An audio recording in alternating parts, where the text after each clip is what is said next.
Well, it looks like we've finally gotten President Biden's attention.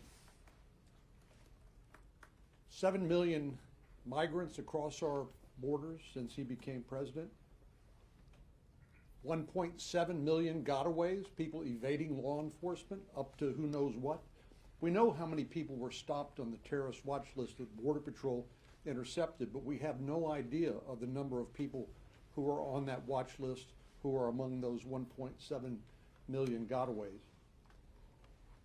And there's another number, 108,000.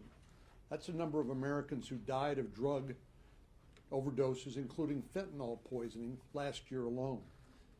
Fentanyl comes from Mexico. The precursors come from China. And they're made to look like something relatively innocuous.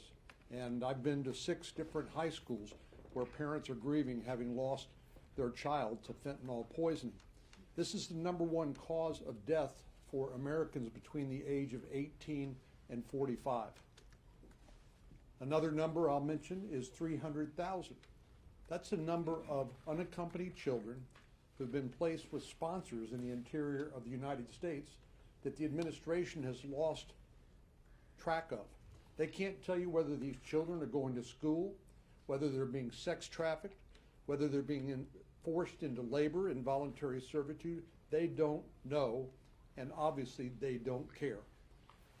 So those numbers I mentioned to you, President Biden has been unmoved to work with us to try to come up with a solution. But now we found something that provides us the opportunity to force the administration to do something that they have been unwilling to do until this point. And we intend to do everything we can to make sure that these policies are put in place to stem the flow of illegal immigration in our country, along with all the other problems that go along with it. Legal immigration has been one of the greatest blessings that this country has ever experienced. Legal immigration, but President Biden has outsourced our immigration policy to the cartels who smuggle people by the head for thousands of dollars, and the drug cartels that took the lives of 108,000 Americans last year alone.